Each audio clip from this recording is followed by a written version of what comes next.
Hai guys, welcome back my YouTube channel Neighbor Story. Sebelumnya Mimin ingin mengucapkan terlebih dahulu selamat menjalankan ibadah puasa bagi teman-teman yang melaksanakannya.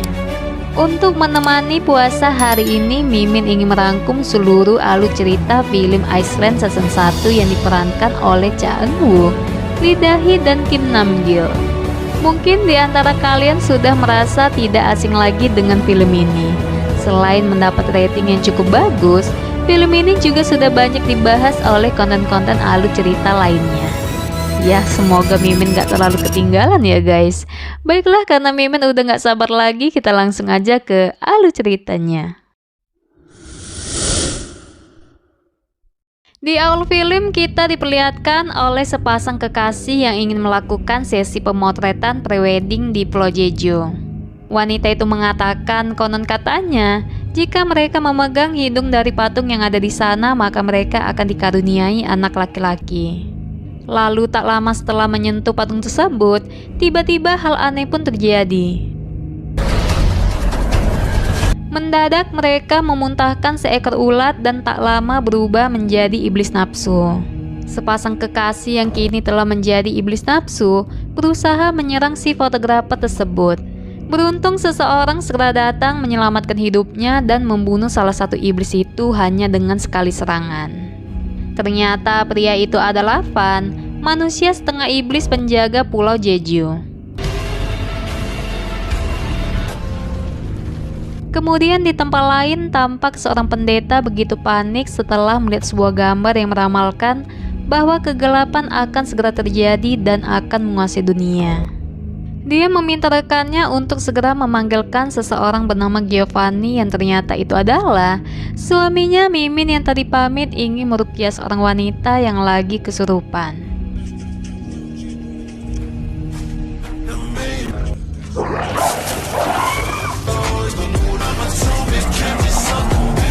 Di sana dia diberitahu bahwa dahulu kala ada sebuah kekuatan jahat yang hampir saja menguasai dunia. Sampai di mana seorang wanita lahir yang dianggap mampu menghentikan hal itu terjadi. Namun belum sempat melakukan tugasnya, seorang pria membunuh wanita itu dan membuatnya meninggal. Pendeta tersebut meyakini jika pria yang membunuh wanita itu sekarang masih hidup dan lagi berada di Pulau Jeju.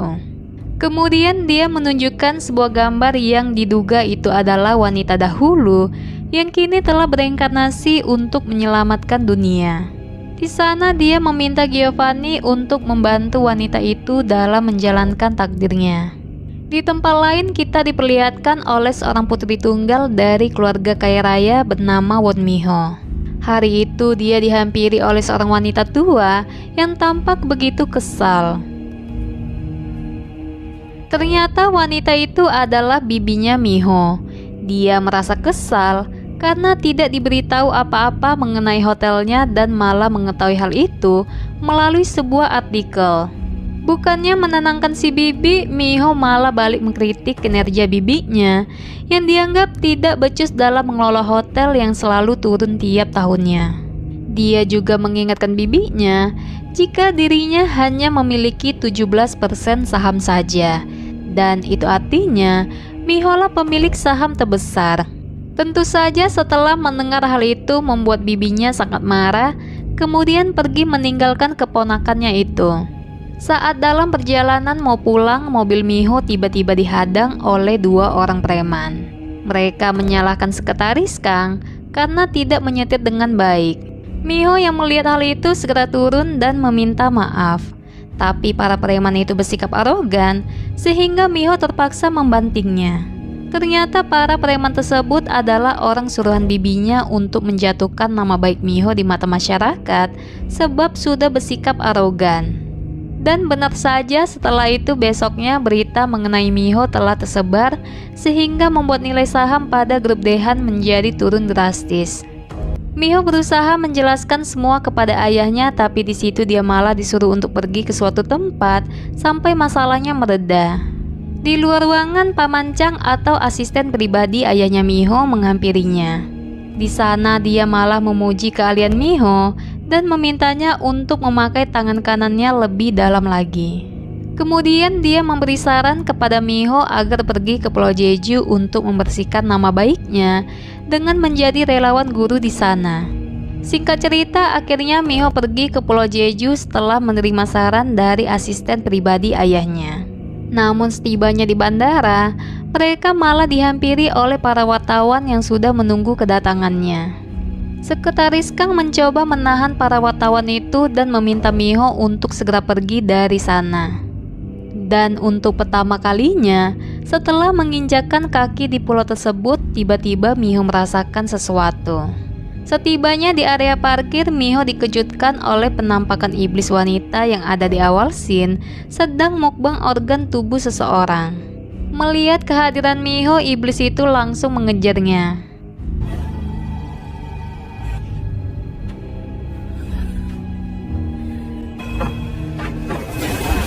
Beruntung Miho berhasil masuk ke dalam sebuah mobil box yang ada di sana. Namun ketenangan itu tidak berlangsung lama, di mana iblis itu menghancurkan mobil tersebut dan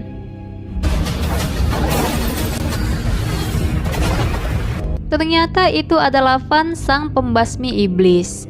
Miho yang melihat kejadian itu menjadi syok hingga tak sadarkan diri. Saat tersadar, Miho sudah berada di sebuah villa dan di sana juga ada sekretaris Kang serta Paman Chang. Miho menceritakan semua hal yang dia alami, tapi mereka tidak percaya dan malah menganggapnya sedang berhalusinasi. Besoknya, Van dihampiri oleh seorang wanita tua bernama Nenek Baekju. Nenek Baekju bertanya apakah perasaan aneh yang dirasa semalam petanda bahwa wanita takdir itu telah kembali ke Pulau Jeju. Melihat reaksi Van, Nenek Baekju sudah menduga lalu bertanya apa wanita itu mengenali dirinya. Kemudian kita diperlihatkan sedikit masa lalu Van dengan Nenek Baekju yang ternyata sudah hidup sejak dahulu kala. Waktu itu Van yang masih kecil satu-satunya orang di keluarganya yang berhasil selamat dari serangan para iblis nafsu. Para biksu yang menemukannya segera membawa Van pergi dari sana untuk dibesarkan menjadi pembasmi iblis. Singkat cerita, hari itu semua anak-anak yang berhasil selamat dikumpulkan untuk melakukan suatu ritual dengan cara memasukkan darah iblis murni ke dalam tubuh anak yang berhasil selamat.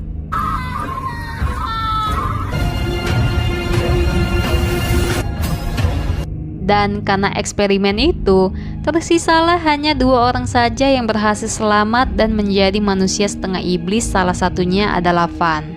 Scene beralih kepada Miho yang kini telah berada di sebuah SMA Tambra. Di sana dia memperkenalkan dirinya sebagai guru baru yang akan mengajar di sekolah tersebut. Setelah itu, saat di dalam perjalanan pulang dari sekolah, Miho mendapat kabar kalau sekretaris Kang diam-diam membantu bibinya untuk menjebak Miho. Miho meminta sekretaris Kang untuk berhenti serta meminta penjelasannya. Ternyata diketahui hubungan sekretaris Kang dengan bibinya Miho sudah terjalin cukup lama. Miho tak percaya orang yang sudah dianggap keluarga tega melakukan hal itu kepada dirinya. Namun sekretaris Kang mengatakan kalau dirinya tidak pernah merasa mengkhianati Miho, sebab dari dulu dia tidak pernah berada di pihaknya Miho. Mendengar hal itu membuat Miho merasa sangat sedih, kemudian meninggalkan sekretaris Kang sendirian di sana. Miho berusaha menelpon Paman Chang untuk segera menjemputnya, namun sialnya, di tengah percakapan sinyalnya malah menghilang. Lalu tiba-tiba dia dikejutkan oleh kehadiran sekretaris Kang yang ternyata sudah dirasuki oleh iblis nafsu. Miho yang ketakutan tanpa sadar berlari ke dalam hutan hingga akhirnya tertangkap oleh iblis nafsu. Beruntung Van, sang pembasmi iblis, kembali datang untuk menyelamatkan Miho.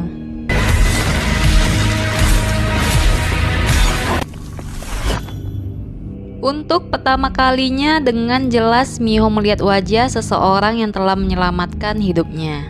Namun ketika Paman Chang dan polisi segera datang, tiba-tiba saja Van menghilang. Di sana Miho lagi-lagi menjelaskan apa yang telah terjadi, namun mereka tidak percaya dan malah menertawakannya. Kemudian Shin kembali ke zaman dahulu di mana dulu ada seorang anak gadis kecil bernama Wonjong yang merasa iba melihat keadaan Fan kecil pada saat itu. Dia memutuskan untuk membantu Fan serta satu anak lainnya agar dapat segera kabur dari sana. Namun Fan yang pada saat itu tidak bisa menahan hasratnya kepada manusia, tanpa sadar menggigit tangannya Wonjong. Bukannya takut, Wonjong malah tidak mempermasalahkannya karena dia tahu Fan tidak bermaksud untuk menggigitnya. Di dalam pelariannya tampak mereka begitu bahagia, tapi semua itu tak berlangsung lama dikarenakan Wonjong yang tiba-tiba pingsan akibat efek dari gigitan Fan tadi. Merasa tidak tega, akhirnya mereka memutuskan untuk kembali ke tempat itu sehingga membuat pimpinan para biksu sangat marah, akhirnya mencambuk Fan serta satu anak lainnya. Wonjong yang kini telah sadar mengetahui hal itu membuat dirinya merasa sangat bersalah. Namun dia tidak bisa berbuat apa-apa sebab dirinya akan dikirim ke tempat yang sangat jauh agar tidak bisa bertemu lagi dengan Fan. Di sana Wonjong berjanji jika suatu saat nanti dia akan kembali untuk menyelamatkan hidupnya Fan. Kembali ke suaminya Mimin yang tadi pamit untuk pergi ke Korea bertemu dengan Paman Chang. Dari obrolan mereka, diketahui ternyata Paman Chang mengetahui tentang wanita takdir yang ternyata itu adalah Miho. Sementara Miho yang merasa cukup tertekan dengan kejadian yang mengerikan belakangan ini, memutuskan untuk segera pergi dari Pulau Jeju. Namun saat ingin membeli tiket penerbangan ke Seoul, dia malah dibawa ke sebuah ruangan. Ternyata mereka sudah diberi tugas oleh Paman Chang supaya Miho tidak dapat kabur dari pulau itu. Saat sedang menunggu Paman Chang, tiba-tiba saja muncul seorang petugas yang telah dirasuki iblis nafsu mengincar Miho.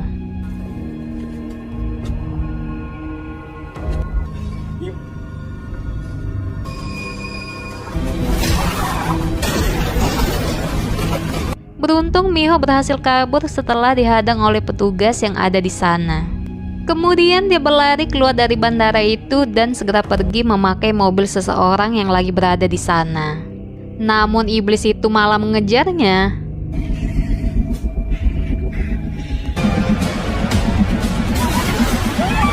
Dan membuatnya menabrak pembatas jalan. Miho yang masih selamat segera pergi bersembunyi di sebuah bangunan kosong. Ketika iblis itu menyadari keberadaan Miho, tiba-tiba saja Fan datang untuk kembali menyelamatkannya.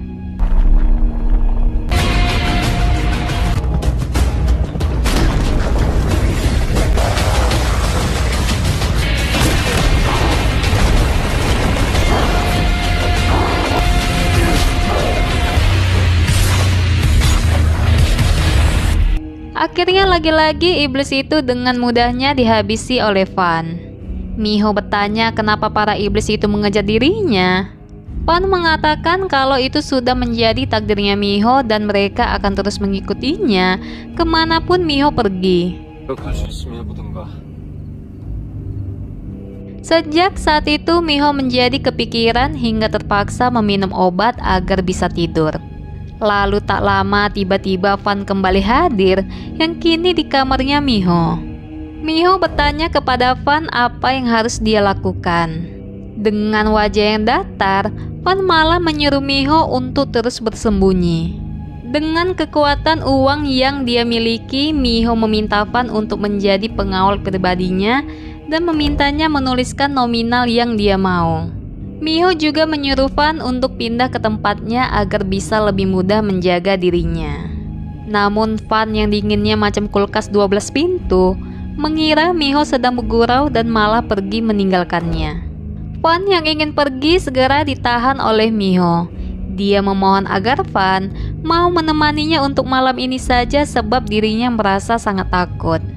Melihat Miho yang harus mengkonsumsi obat agar bisa tidur membuatnya menjadi tidak tega. Besoknya Miho sangat senang karena akhirnya Fan mau menandatangani surat perjanjian kontrak kerja dengannya. Sementara di lain tempat, Fan kembali teringat akan masa lalunya. Di mana waktu itu Wonjong yang kini telah dewasa kembali menemui Fan.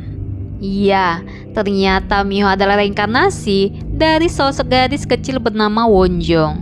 Saat itu, Van yang masih belum bisa mengontrol hasrat iblis yang ada di dalam dirinya tanpa sadar membunuh Wonjong. Rupanya pria kegelapan yang dimaksud selama ini yang telah membunuh wanita takdir adalah Van itu sendiri. Kemudian scene berpindah kepada nenek Baekju yang sedang menceritakan tentang dewa pohon penunggu hutan kepada cucunya. Dia bercerita, dewa yang biasa dikenal dengan nama Benjol ini dapat membalas kepedihan dari seorang wanita yang tertindas. Tapi semua itu tidak gratis dan ada harganya. Mendengar cerita si nenek, Yeomji tampak antusias dan percaya makhluk itu masih ada sampai saat ini. Besoknya Miho begitu bersemangat karena setelah sekian lama akhirnya dia bisa tidur dengan nyenyak. Dia memperkenalkan Van kepada si paman sebagai pengawalnya yang baru. Melihat kehadiran Van membuat Paman Chang sedikit khawatir karena bagaimanapun di masa lalu Van adalah orang yang pernah membunuh Miho. Sementara Miho kini merasa sangat kesal karena harus menyetir untuk pengawal pribadinya. Sepanjang perjalanan menuju ke sekolah, Van terus mengabaikan Miho yang terus bertanya tentang dirinya. Dan tak hanya itu, Van juga tidak terima perintah dan malah menyuruh Miho untuk tidak bergerak atas seizinnya jika tidak ingin mati. Di hari pertama, Miho mengajar tidak berjalan seperti apa yang dia bayangkan. Para murid terus bertanya hal yang tidak-tidak tentang dirinya, sehingga membuat Miho merasa sangat kesal. Lalu tiba-tiba salah seorang murid yang ternyata adalah cucu dari nenek Baekju keluar dari ruangan itu tanpa memperdulikan dirinya. Ternyata Yeomji pergi menemui sahabatnya bernama Lee Suryeon. Di sana dia mendapati sahabatnya yang telah menerima perlakuan tidak baik dari pacarnya. Saat itu keadaan Suryeon sangatlah memprihatinkan. Yeomji memintanya untuk tidak berhubungan lagi dengan pria itu, namun pria itu malah mengancam Suryeon dengan mengirimkan foto-foto vulgarnya. Yeomji meminta Suryeon untuk melaporkan hal tersebut kepada orang tuanya atau polisi, tapi Suryeon tidak berani karena pria itu akan membunuhnya atau bahkan menyebarkan foto-fotonya yang juga akan membuat dirinya mati karena bunuh diri. Lalu tiba-tiba ponselnya Suryeon berdering yang ternyata itu dari pacarnya. Rupanya pria psikopat ini selalu mengawasi pergerakan Suryeon. Dia bertanya kepada Suryeon apakah dirinya lagi bersama seseorang. Karena merasa takut, Suryeon terpaksa mengusir sahabatnya Yeomji pergi dari sana. Kemudian di sekolah Yeomji pergi menemui Miho. Mengetahui Miho adalah putri tunggal dari keluarga kaya raya serta memiliki kuasa, dia meminta tolong kepada Miho untuk membantu sahabatnya Suryeon. Namun Miho yang kini ingin membersihkan nama baiknya tidak ingin terlibat dalam hal seperti itu. Dia menyuruh Yeomji untuk melaporkan hal itu kepada polisi saja, karena ini sudah di luar tanggung jawabnya sebagai guru. Karena Miho menolak, akhirnya Yeomji menyarankan Suryeon untuk meminta bantuan kepada Dewa Benjol. Sementara itu di tempat lain, Paman Chang pergi menemui nenek Baekju. Dia memperkenalkan dirinya sebagai pendeta muda yang dulu hampir mati dibunuh oleh iblis nafsu. Beruntung pada saat itu Van segera datang menyelamatkan hidupnya. Tujuannya ke sana karena merasa khawatir dengan Miho yang kini dekat dengan Van. Dia takut jika Van akan melukai Miho lagi, apalagi sampai membunuhnya seperti di masa lalu. Nenek Baekju memintanya untuk tidak khawatir sebab saat ini hanya Van lah yang dapat melindungi Miho. Malam harinya Paman Chang mengantarkan Van ke kamarnya. Namun tak disangka, di situ Van masih mengenali Paman Chang, pendeta muda yang dulu pernah dia selamatkan. Di scene lain nampak Suryeon pergi berjalan ke sebuah hutan untuk meminta bantuan kepada Dewa Benjol agar membalaskan dendamnya kepada pacarnya. Saat sedang melakukan ritual, tiba-tiba saja di tempat lain nenek Baekju dan Van merasakan sebuah energi jahat telah datang. Sementara itu di vilanya Miho, tiba-tiba dia dikejutkan oleh kehadiran Giovanni yang mengaku sebagai keponakannya Paman Chang. Kedatangannya di sana begitu disambut baik oleh Miho. Iya, karena kepribadian suaminya Mimin begitu menyenangkan seperti Mimin, jadi mereka bisa langsung akrab. Saat sedang mabuk, Miho bercerita kalau sekarang dirinya merasa sangat stres karena berada di pulau terkutuk itu. Ditambah lagi dia merasa selalu diabaikan oleh pengawal pribadinya sendiri. Saat lagi cerita gitu, tiba-tiba orangnya datang dong. Miho yang masih belum sadar malah mengomong ngelantur. Dia memohon kepada Van untuk tidak meninggalkannya. Setelah itu Giovanni bertanya kepada Paman Chang siapa Van sebenarnya. Dan alangkah kagetnya dia saat mengetahui Van adalah pria kegelapan yang selama ini dirinya cari. Giovanni, atau untuk mempersingkat kita panggil saja sekarang Gio ya guys, merasa Van adalah sebuah ancaman untuk Miho. Maka dari itu, dia selalu ikut kemanapun Miho pergi dan tidak membiarkan mereka untuk jalan berdua saja. Saat dalam perjalanan menuju ke sekolah, tiba-tiba Van kembali merasakan hal yang aneh. Dia meminta Miho untuk segera menurunkannya, kemudian pergi ke dalam hutan. Sementara Miho dan Gio melanjutkan perjalanannya, namun setibanya di sekolah, mereka tiba-tiba dikejutkan oleh kehadiran Yomji. Di sana Yomji menjelaskan apa yang telah terjadi dan meminta Miho untuk menolong sahabatnya. Miho yang pada saat itu sedang bersama Gio memutuskan pergi ke rumahnya Suryon untuk melihat kondisinya.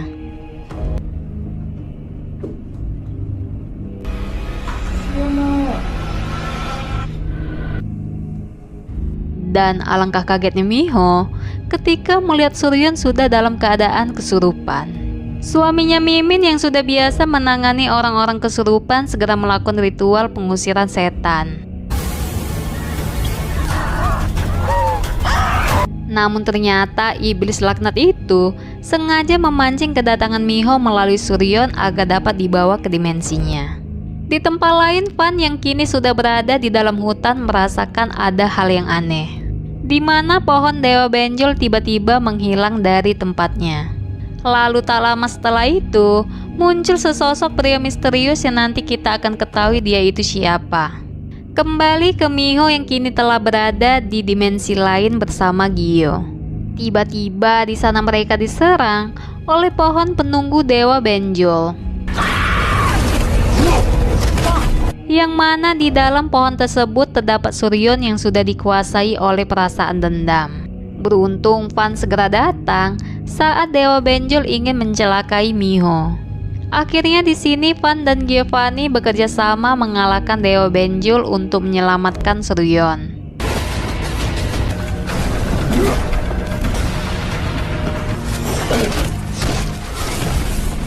Namun kekuatan mereka tidaklah cukup kuat untuk melawan dewa tersebut.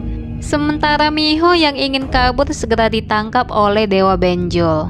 Miho berusaha menyadarkan Suryon, namun Suryon yang sudah terlanjur putus asa merasa saat ini hanya Dewa Benjol yang dapat menolong dirinya. Bahkan dia rela menyerahkan raganya demi agar dendamnya dapat terbalaskan. Miho mengatakan Benjol bukanlah seorang dewa yang akan membalaskan dendamnya, tapi dia bisa melakukan semua itu untuk Suryon dan memastikan pria itu akan mendapatkan hukumannya.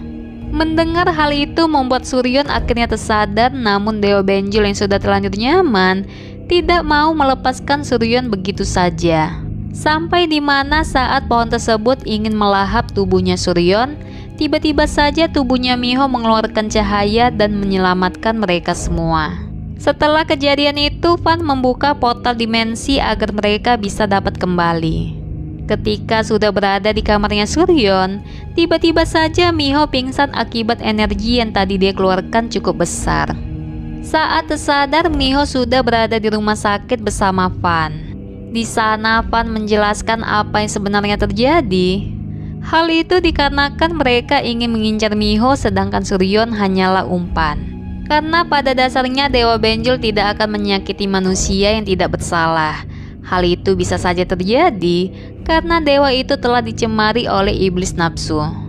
Mendengar itu membuat Miho menjadi merasa bersalah, kemudian pergi menemui Suryon yang sedang dalam keadaan koma. Besoknya Giovanni menjadi ragu jika Van adalah orang yang berbahaya untuk Miho seperti yang tertulis di ramalan. Mengingat selama ini dia selalu melindungi Miho dari serangan para iblis nafsu. Namun pimpinan pendeta itu tidak percaya dikarenakan ramalan tersebut suci dan tidak pernah salah. Dia meminta Giovanni untuk fokus pada tujuannya saja dan melindungi Miho. Sementara di tempat lain tidak butuh waktu yang lama, akhirnya Miho mendapati semua data serta informasi mengenai pacarnya Suryon atas bantuan dari Paman Chang, yang ternyata pacarnya Suryon juga merupakan salah seorang murid dari sekolah SMA Tambra. Diketahui walau sudah sering melakukan aksi bejatnya kepada para wanita, polisi tidak bisa menghukumnya dikarenakan pacarnya Suryon merupakan anak dari orang yang berpengaruh di pulau itu. Miho meminta Paman Chang untuk melakukan apapun dengan kuasa yang mereka punya. Namun semua itu tidaklah cukup karena pria itu pada akhirnya mendapatkan hukuman hanya 3 tahun penjara saja. Bahkan kabarnya, sekarang pria itu lagi pergi menemui Suryon agar masa hukumannya bisa dapat dikurangi. Mendengar hal itu, Miho segera pergi ke rumah sakit ditemani oleh Van. Di sana, Miho tidak melihat sedikit pun rasa penyesalan di wajah pacarnya Suryon. Malah pria itu meminta Miho untuk tidak terlalu ikut campur dalam urusannya. Dia juga merasa kalau levelnya Suryon terlalu rendah untuk disetarakan dengan mereka. Mendengar hal itu membuat Miho mendidih dan menghajar pria itu agar bisa diam. Van yang pada saat itu juga lagi berada di sana ikut merasakan kekesalan seperti yang Miho rasakan. Maka dari itu malam harinya dia pergi ke tempat pohon Dewa Benjol untuk membalaskan dendam Suryon kepada pria psikopat itu. Di tempat lain, pacarnya Suryon berencana untuk membalas Miho dengan cara menyebar foto vulgar miliknya Suryon. Namun sebelum itu terjadi, tiba-tiba tepat setelah pacarnya mati, akhirnya Suryon kembali tersadar dari komanya. Kemudian besoknya di sekolah, Miho dihampiri oleh nenek Baekju yang tampak sudah lama mengenalnya. Alasannya ke sana adalah karena ingin melihat gadis yang dulu pernah dia rawat di masa lalu. Sementara itu, Miho yang melihat keakraban Van dengan nenek Baekju membuatnya menjadi penasaran. Malam harinya, Miho mendapat kabar kalau pacarnya Suryon sudah tewas. Miho yang mengira semua ini adalah perbuatannya Van, segera pergi menemuinya. Akhirnya di sana Miho merasa lega setelah Van mengatakan kalau dirinya tidak membunuh manusia. Kemudian dia memberikan sebuah ponsel kepada Van agar bisa lebih mudah menghubunginya. Ternyata di balik alasan itu, diam-diam Miho lagi menaruh hati kepada Van, sang pemburu iblis itu. Setelah Miho pergi, kemudian Van dihampiri oleh Giovanni. Di sana Gio terus memancing kemarahannya dengan menyinggung masa lalu Van yang sudah membunuh Wonjong. Dia khawatir jika Van terus berada di dekatnya Miho, maka hal itu akan terulang kembali. Mendengar itu tentu saja memancing kemarahannya Van, hingga perkelahian pun terjadi.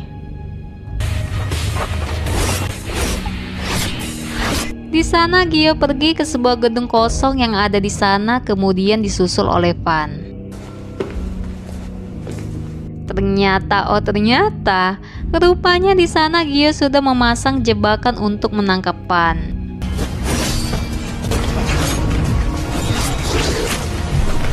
Walaupun sudah tertangkap, nyatanya kekuatan iblis yang ada pada tubuhnya Van sangatlah besar. Di sana dengan mudahnya dia melepaskan tali pengikatnya, kemudian mencekik lehernya Gio. Sementara Miho yang lagi mencari Van tidak sengaja melihat kejadian itu.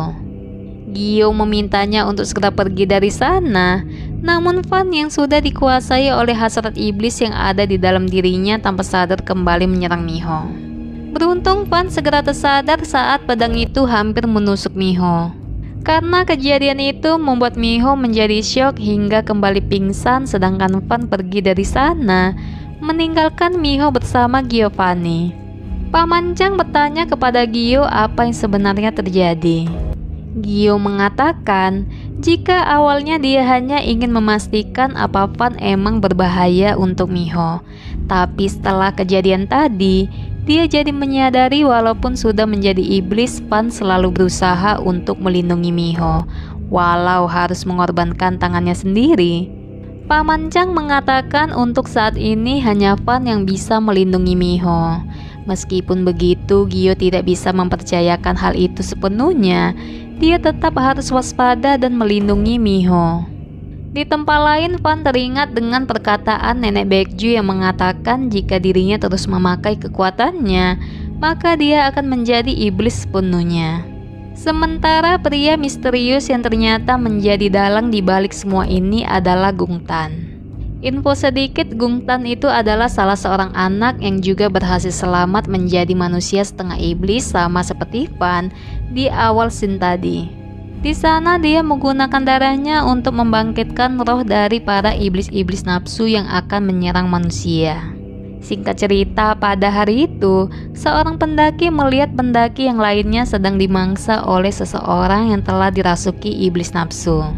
Hal itu menjadi viral hingga banyak dibahas oleh media. Sementara Miho yang merasa khawatir dengan keadaan Fan pergi mencarinya. Melalui GPS yang sudah terhubung dengan ponsel miliknya, Fan menuntun Miho ke sebuah tempat. Namun tak disangka, di sana dia dapat melewati portal tersebut hingga akhirnya bertemu dengan Fan.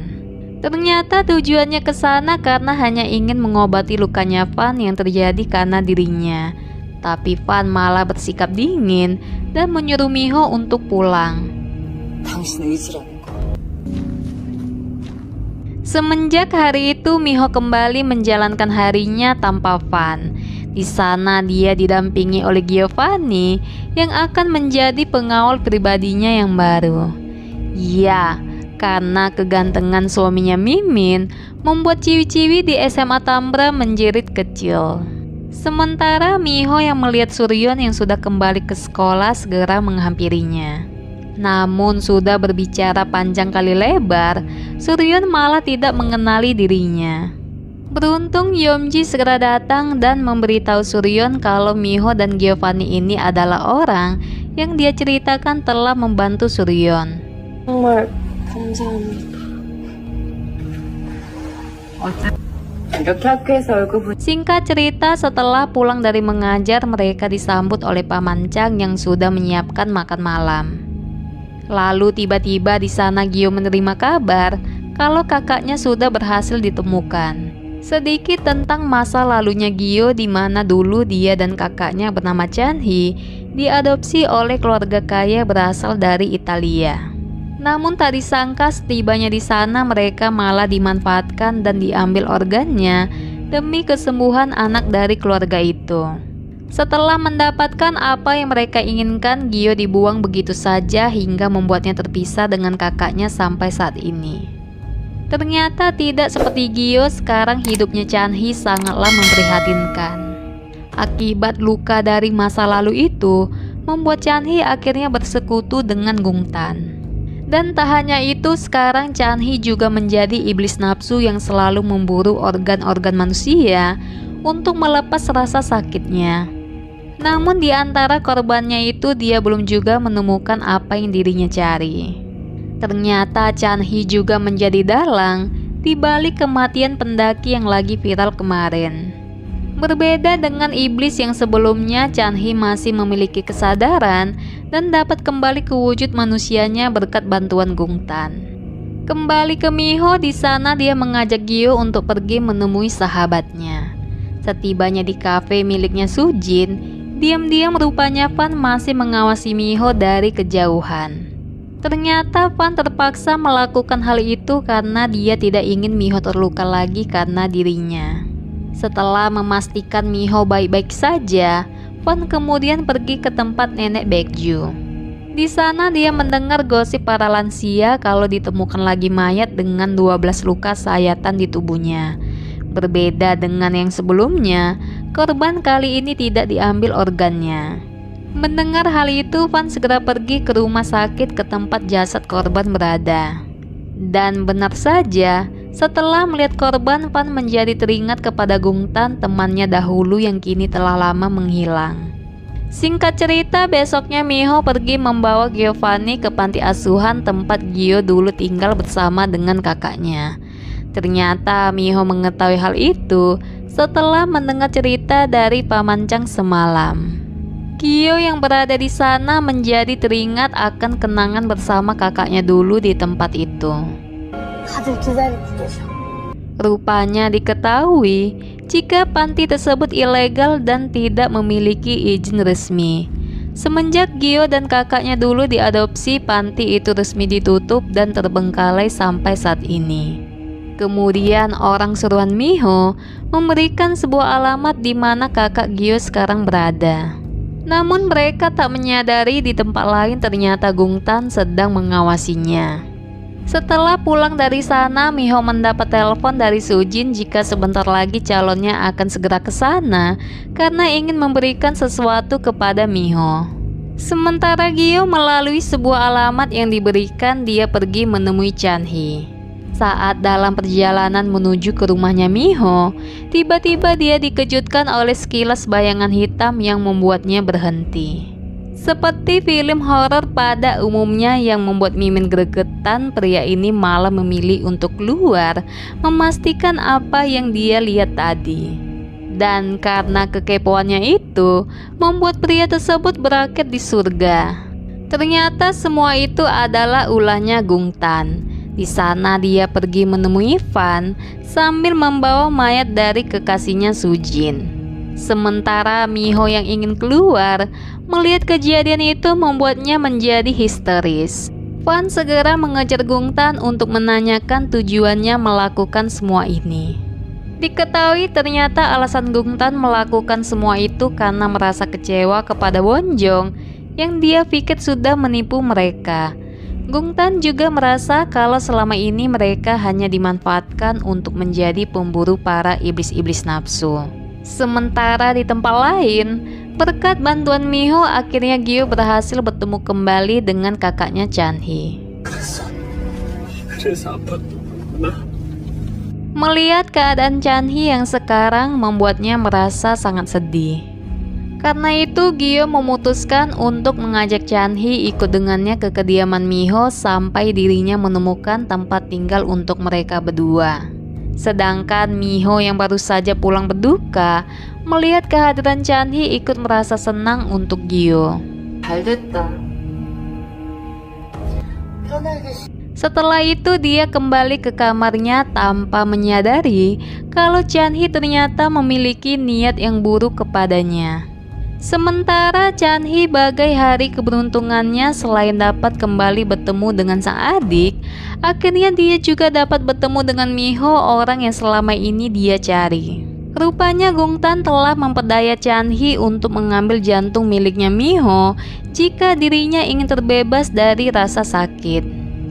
Saat mendapat kesempatan, Chanhee diam-diam pergi ke kamarnya Miho untuk menyerangnya. Miho yang lagi mandi anehnya tidak menyadari kehadiran Chanhee, dan begitupun dengan Chanhee tidak bisa melihat Miho selain suaranya saja. Ternyata hal itu disebabkan oleh sebuah pembatas yang menghalangi mereka berdua. Walau sudah berusaha menghancurkannya, sepertinya usaha Chanhee hanyalah sia-sia. Lalu tidak lama setelah itu tiba-tiba Fan datang untuk kembali menyelamatkan Miho.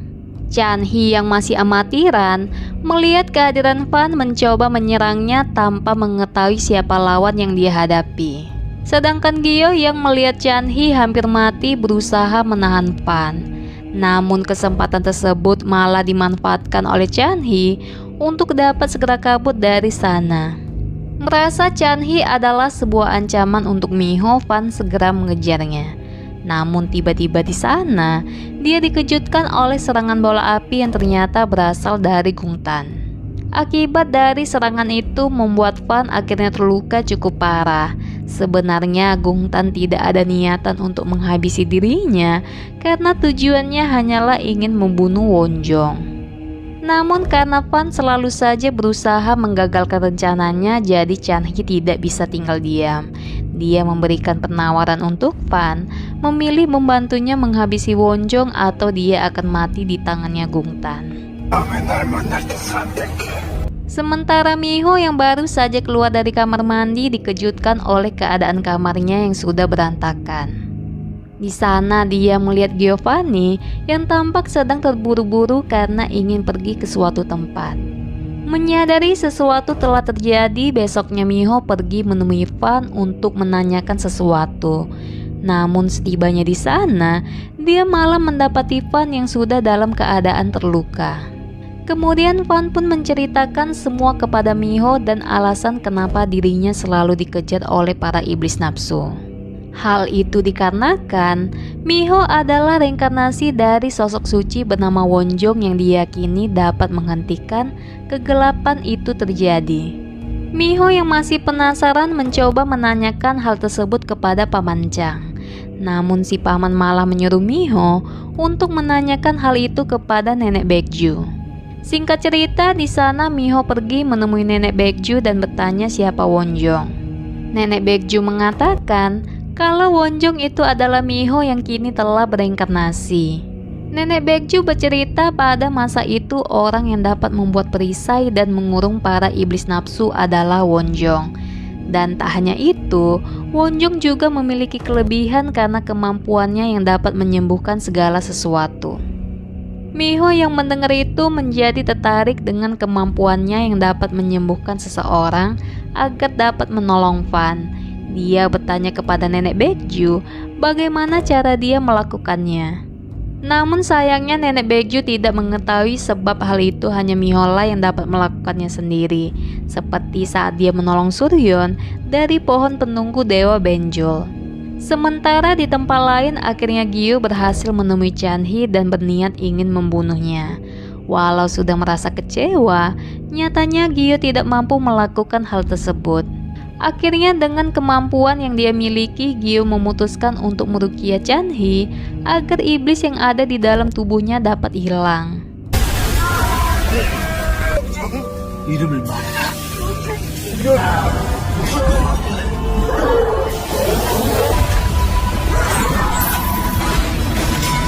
Chanhee meminta Gyu untuk membunuhnya saja sebelum kesadarannya hilang dan dikuasai oleh iblis nafsu. Tapi Gyu tidak bisa, maka dari itu besoknya dia pergi menemui Fan untuk membantunya menyelamatkan Chanhee.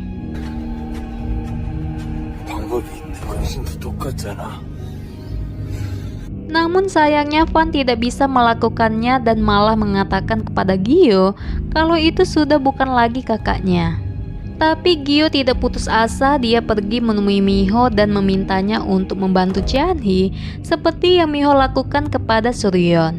Sebenarnya Miho tidak tahu bagaimana cara melakukannya lagi. Namun karena Gyu terus memohon, akhirnya dia mau mencobanya. Singkat cerita, di sana mereka pergi menemui Chanhee yang sudah dalam keadaan terikat. Miho mencoba melakukan apapun yang dia bisa, tapi kehadirannya malah membuat iblis yang ada di dalam tubuhnya Chanhee semakin agresif. Beruntung Gyu segera datang saat Chanhee berusaha menyakiti Miho. Namun karena kejadian itu, akhirnya membuat Gyu terluka cukup parah. Sementara Chanhee yang kini telah dikuasai oleh iblis nafsu tidak mempedulikan hal tersebut dan malah kembali menyerang Miho. Beruntung Fan segera datang dan langsung menghajar Chanhee. Tidak seperti iblis nafsu biasa yang dengan mudahnya dia habisi, Chanhee memiliki kekuatan yang jauh lebih besar sehingga membuat Fan menjadi kewalahan. Singkat cerita, sampai di mana Giovanni terpaksa menusuk kakaknya karena berusaha ingin membunuh Miho. Dengan berat hati, Gyu meminta Fan untuk segera mengeksekusi kakaknya agar tidak membuat huru-hara lagi.